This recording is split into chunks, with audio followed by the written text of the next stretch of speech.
विश्वोत्पत्त्यादिहेतवे तापत्रयविनाशाय श्रीकृष्णाय वयं नमः।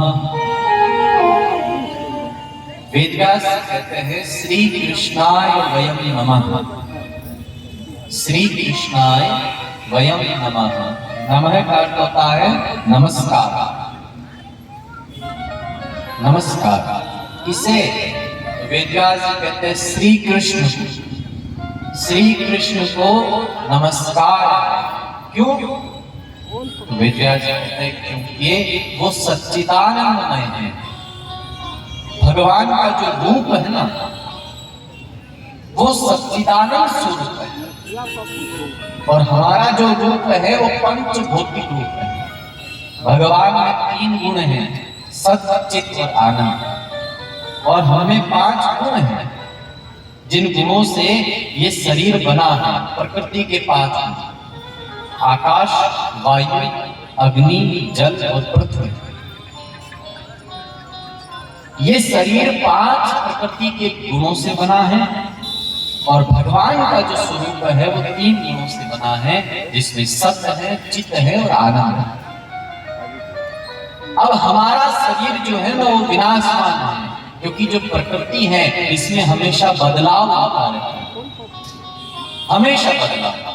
आप अपना भी अच्छा मकान बना लो, इतने भी अच्छे कारीगरों से बना लो, लेकिन एक दिन आएगा कि उसको मिट्टी बनना पड़ेगा। मिट्टी से ही बना था, और एक दिन उसको वापस मिट्टी बनना पड़ेगा, क्योंकि ये प्रकृति का स्वभाव है। लेकिन भगवान जो है वो हमेशा एक जैसे ही रहते, हमेशा पहले भी थे, आज भी हैं और आगे भी रहेंगे। क्यों?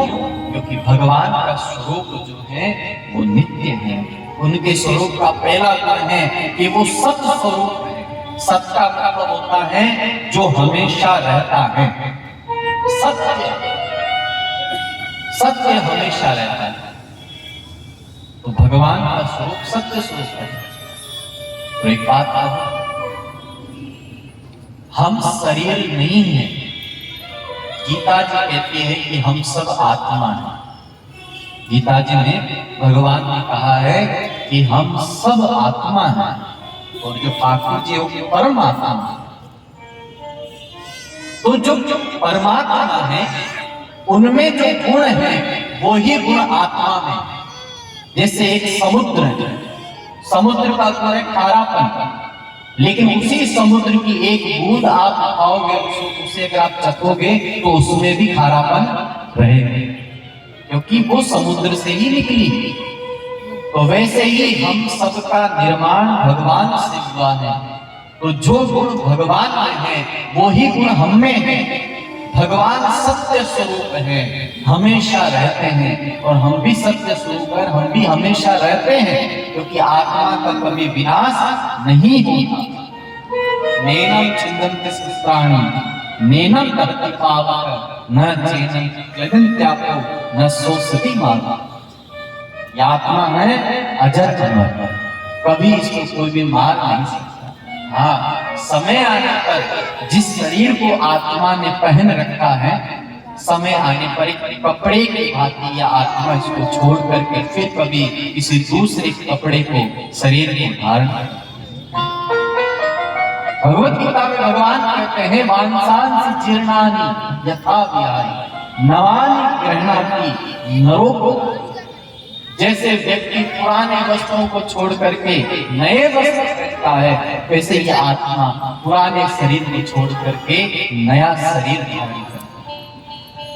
लेकिन ये जो बार बार शरीर बदलना, बार बार दूसरे शरीर को धारण करना, इसे कहते हैं 84 का चक्कर। ये जीव जो है 84 के चक्कर में घूम रहा है। 84 लाख जिसमें ये पानी में रहने वाला जीव जीता है, जिसमें ये पृथ्वी पर चलने वाला 4 किलोमीटर चलने वाला गाय भैंस जीता है, जिसमें ये छोटे छोटे जो जीव होते हैं, मच्छर आदि बनता है, आकाश में उड़ने वाले जीव बनता है, वृक्ष बनता है। ये 84 लाख योनियों में कितनी बार बार बार जन्म लेता है।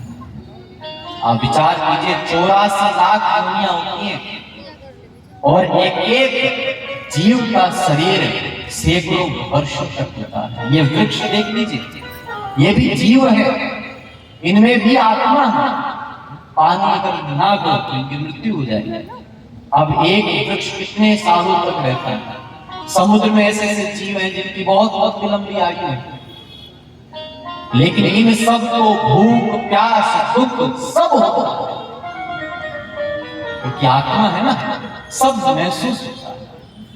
लेकिन 84 लाख योनियों में भटकते भटकते भटकते भटकते भटकते एक बार मानव देह एक अवसर के रूप में मिलता है कि इस शरीर में आकर के तुम ये सोच सकते हो कि मैं कौन हूं। एक कुत्ता है ना, तो ऐसा नहीं सोच सकता।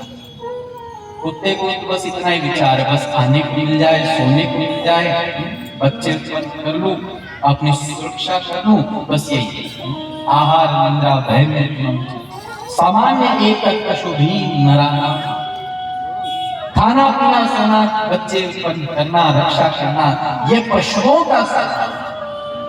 लेकिन जो मानव शरीर है उसका एक अद्भुत गुण है, और गुण क्या है? धर्मो ही तो अधिको विशेष। ये मानव शरीर पाने के बाद हम विचार कर सकते हैं कि हमारा धर्म क्या है, किस उद्देश्य से हम यहाँ पर आए हैं। ये सिर्फ मनुष्य ही सोच सकता है। तो विचार करना है। ये कथा आपको सिखा रही है, हम सबको सिखा रही है कि हम भगवान के हैं।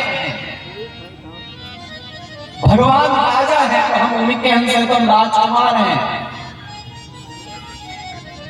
हमारे ठाकुर जी हमारे माता पिता हैं, सब कुछ उनका है, वो हमारे हैं, सब कुछ अपना है। और जब कोई इस स्थिति में पहुंच जाता है, जब ये बात अनुभव में आ जाती है, तब एक संत फकीर होकर भी एक सम्राट के बाकी रहता है, आनंद में रहता है, आनंद। क्योंकि वो ही मानता है कि मुझे अब कोई भी दुख सता नहीं सकता।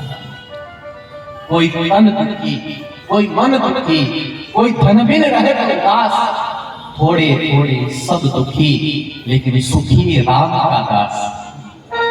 जो राम का दास हो जाएगा वो सुखी रहेगा, आनंद रहेगा। तो ये कथा हमको भगवान की ओर आगे बढ़ा रही है। जाओ भगवान की शरण में जाओ, क्योंकि वहां पर सत्य है, वहां पर चित्त है, और वहां पर आनंद है। ये रूप है।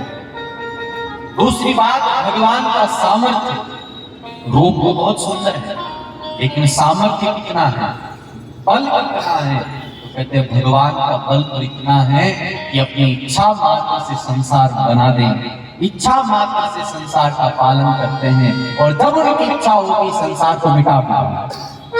विश्वोत्पत्त्यादि हेतु में, विश्व की उत्पत्ति पालन संहार ये उनकी इच्छा से होता है, ये उनका बल है।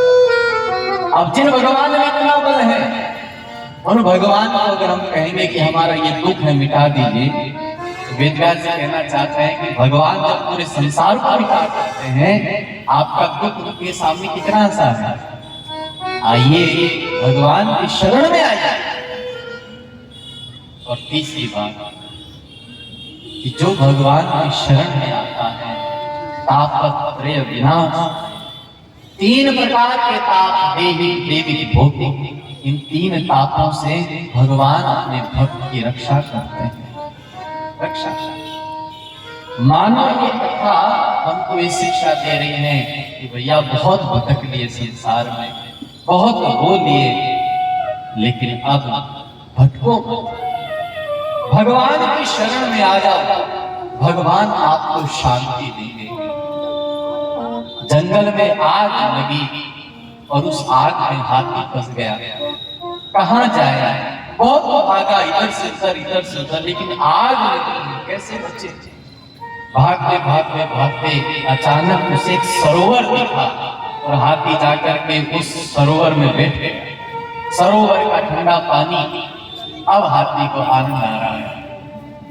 अब आप विचार कीजिए, कितना भी जंगल में आग लगे लेकिन हाथी का बाल भी जलने वाला नहीं है, क्योंकि वो सरोवर में आकर के बैठ गया।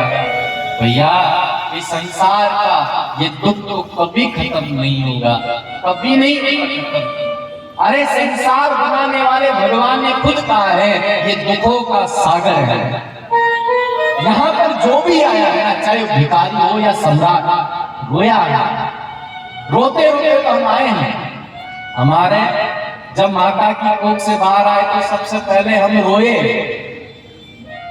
समझ जाना चाहिए कि यहाँ पर रोना ही नहीं था, लेकिन उस हाथी की तरह हम भी बच सकते हैं कि भगवान की कथा में, भगवान के भजन में आकर के बैठ जाए तो ये संसार के दुख रूपी आग हमारा कुछ भी नहीं कर पाएगा। हम नाचेंगे, गाएंगे, आनंद करेंगे, ये संसार की आग हमारा कुछ नहीं कर सकती। इसलिए भगवान की शरण प्रार्थना कीजिए, हे नाथ आप हमको अपने शरण में बुला लें। हमारे संत माता बहुत सुंदर एक स्तुति गाते हैं, भजन गाते हैं। आइए हम भी भजन के माध्यम से भगवान से प्रार्थना